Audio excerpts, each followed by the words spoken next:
They keep telling her to give up.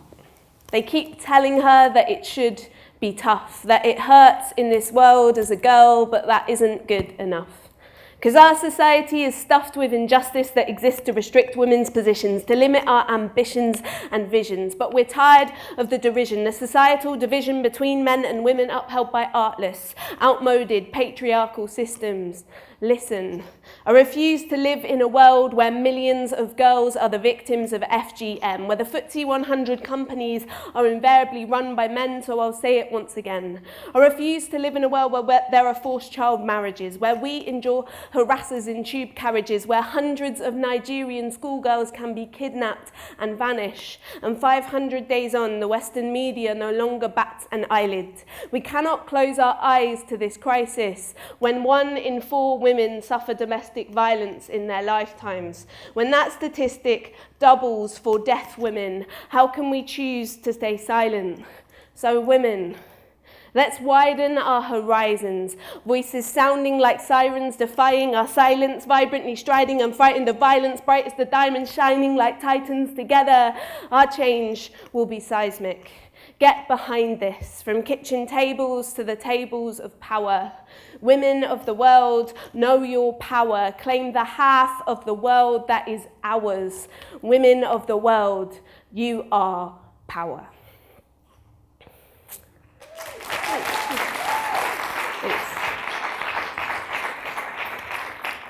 I live a double life. By day, I work as a feminist performance poet, writing and reciting poems like the one you've just heard. I run workshops in schools and around the country, talking to young women about their own voices and empowering them to do their best. I'm also doing a PhD, and very occasionally I appear on television and radio. Also, by day, and by night, and by day, and by night again, sometime without sleep differentiating between the two, I live with a mental illness. Wearing my first hat, I awake every morning, eager and enthusiastic to smash the glass ceiling and stick it to the patriarchy. Wearing my other one, I find myself standing beneath the shattered glass ceiling, being cut and hurt on its shards. Living with a mental illness means that I'm often left quite raw and exposed. I don't have a hard hat to protect me from the debris of my own self-doubt and my self-lacerating criticism. I often find that my internal voice is a booming, ruthless patriarch who tells me that I am stupid, that I'm useless, that I'm unintelligent and unattractive and don't really deserve a place in the world. It's not very helpful, really. And these two opposite tendencies, these two kind of threads of my life that get interwoven so often, seem to battle each other for dominance in my life. I can find that I'm doing a TED Talk today, and then tomorrow I don't know whether it's going to be a day in bed amongst the rubbles and the ruin of my self-doubt, or another day doing something that I'd want to be doing. So I found myself quite conflicted by these two opposite tendencies that I had in my day-to-day life. For example, during the final year of my undergraduate degree, I was given one of the biggest opportunities I'd ever been given. I was asked to make a film for the BBC to be broadcast on BBC iPlayer. It was for a series called Women Who Spit. And the idea behind this was that it was 5 female poets making short films about social issues to inspire young women. So my film, as you may guess from the background here, involved going to the BBC, walking around and criticising the corporation itself for its own lack of diversity. So I was a woman on the BBC complaining about how there aren't enough women on the BBC. I'm aware of the irony there. However, 5 days before this still was taken, 5 days before we started filming this series, I found myself in an A&E department in an unknown corner of South London, having been dragged from my university bedroom by 2 paramedics who I hadn't expected to arrive, sort of crouched in a blanket and covered in kind of tears and suicidal thinking. I spent the night there being assessed by lots of clinicians and practitioners, then was sent home at 4 a.m. and back to my normal life and back to work. I noticed that experiences like this were kind of dominating my internal landscape.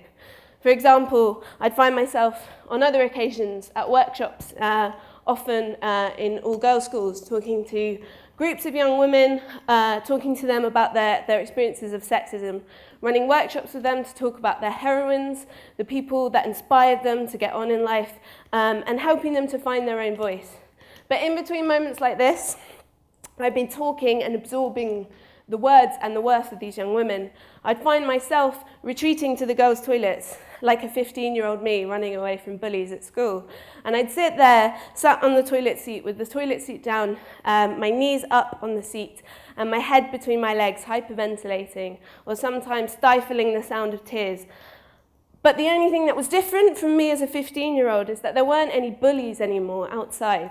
All the bullies were my own internal demons. They were all inside my own head, and they were all telling me the same thing.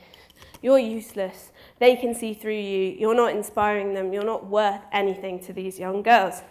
And so I found myself asking these questions time and time again. How do I change the world if I can't get out of bed? How do I inspire other people and empower young women if I find myself to be like trash? Who do I actually hate more, the patriarchy or myself? In short, why was I being such a sad feminist? So I decided to write a book called You Sad Feminist, coming in August 2017. And I decided to think about these issues and to relate them to my life. Spoiler alert here, I still don't have all the answers. These are still questions that floor me sometimes. And sometimes when my depression is at its worst, I find myself not knowing how to pick myself up, scrape myself off the floor and carry on.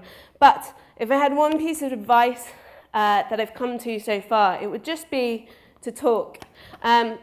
I found myself, as one often does when exploring the dark recesses of the mind, I found myself turning to Sigmund Freud. He says here, being totally honest with oneself is a good exercise. And for me, this is a really simple truth that happens to be very true. Talking to yourself, checking in with yourself, thinking about the way that you're feeling, and if possible, sharing that with other people is really powerful. And it doesn't mean that you're having a good day or that you're having a particularly bad day, but it just means checking in with yourself, being honest with yourself about how you're feeling, and asking for help when you don't feel that you can cope. And so 1 in 4 of us in our lifetimes will experience what it's like to have a mental illness. I think it's also important to check in on that 1 in 1 statistic. So 1 in 1 of us, every one of us, knows what it feels like sometimes to not have self-confidence, to be doubtful about something, to feel bad, under stress, under pressure. And so responding to that situation with empathy and talking with each other about how we're all feeling is a really powerful tool. But of course, it doesn't work for everyone. You know, 1 in 4 people respond very differently to their diagnosis or their situation. And so there isn't a one-size-fits-all rule for how to deal with mental illness. But for me, it has been about talking. And so I offer you this, which is my disclosure, which of course comes in the form of a poem. I live with a mental illness. I bear it, wear it not as a badge of honour, but as a badge of honest. An unashamed sonnet, an unconquered kingdom, the sting, the gin malingering beneath my skin without a tonic. I will not keep it in the closet. I promise to be a persister, resisting your stigma, reclaiming my sickness, repainting the picture, landscaping, reshaping my vistas. This is something I will live through and live with. Not without medical assistance, not without pain and shame and indifference, not without therapy, not without an internal enemy, but I intend to be restless, relentlessly, spectacularly and endlessly for every single precious minute. I have more, I am more than my mental illness. And so basically that's how I feel about talking about mental illness. And then once I started talking, I found that I really couldn't stop myself. I started writing about it, I started performing on stage about it, it even appears here in my Twitter bio, at Megan Beech Poetry. You can follow me there. And so I like to be honest about the fact that I live with a mental illness, and it's not something that I'm ashamed of. But there have been 2 kinds of talking that I found really, really helpful. The first is to go to therapy. Now, therapy seems to be another one of these taboos that we feel a bit uncomfortable around. We think that we're going to be taken in and shoved on a sofa and forced to talk about our mum and dad and how they screwed us up. But it's really not the case that that's what it's like. Having someone that you can sit actually in a chair opposite twice a week in my case, with the knowledge that what you share there is safe, is something constructive and something that you can work through, and not something that has an answer. So in the article I wrote for The Guardian, I was asked to talk about what the gift I'd been given from therapy was. And actually, to be honest, it wasn't one thing. It's not a solution. You don't walk into a room and someone says, oh, these are your problems and this is how you sort them out. It's about kind of developing mechanisms for relating to other people, talking to other people. And therapy really relies on strain and failure, collaboration and effort.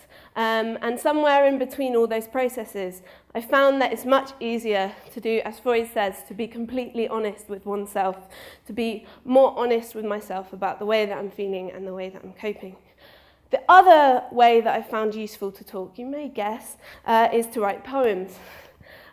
So I think that poetry is really accessible. It's something that we can all do. It doesn't have to rhyme. It doesn't have rules. And it's just a way, again, of checking in with ourselves, of being totally honest with ourselves. And for me, poetry, has become the primary tool that I use in my toolbox that I call getting through life. It's a way to unravel the things that have been happening to me. It's a way to share my rage about anything from Tory cuts to Brexit to depression to sexism in our day-to-day lives. And it's a way to share and communicate that with other people who often respond positively to that, because people respond well to one opening oneself up. So for me, I write poetry not in spite of my mental illness, but because of my mental illness. So I write poetry because 1 in 4 women will suffer domestic violence in their lifetime, because that statistic doubles for deaf women. I write poetry because I have depression, because I am part of the 1 in 1, because I am part of the 1 in 4. And I write poetry because I actually have a voice. I can talk, and we all have that power. All of us, even when we feel at our absolute weakest, have the power to use our voices and to make them heard, whether they rhyme or not. So I thought I'd leave you with a poem, rather pretentiously titled Secular Hymnal for the Lonely. But essentially, this is my pitch for anyone who feels that they maybe don't have a voice or doesn't know how to use it. For the ones with the sadness sewn into your skins, stuck in you, soldered into your sinews, I sing with you. A song spun deep at the bottom of my own lungs, weighing a ton, too long unsung, tripping on the tip of my tongue, burning in my bones, plaguing my porous, aweless, awkward soul. This one is for those whipped, beaten down and blown by the roughest of winds, raging storms from deep within. Together we sing, clinging with conviction that we will survive and defy this sickness, clutching the slice of the something within us that we can learn how to live with. Here I stand as witness, as you wake an aurous dawn chorus from the corners of your dark, grow a gorgeous corpus of thoughtfulness from the fractured fragments of your fissured heart. You are more than your scars. You brave bright day, you shy skylark, you tiny piece of miracle, you singer in the choir, invincible, you inexplicable, formidable, original, you mercenary of miserable. I know that it is difficult, that the chasm feels unfathomably unbridgeable, but through courage and strife you can rebuild a life indescribably rich and full, as holy as a hymnal. Heavy and hopeful hearts continue. Refrain aflame, shake off the shame, sing out what's in you. Heavy and hopeful hearts. I know that it's really, really hard, but please, please, continue. Thanks.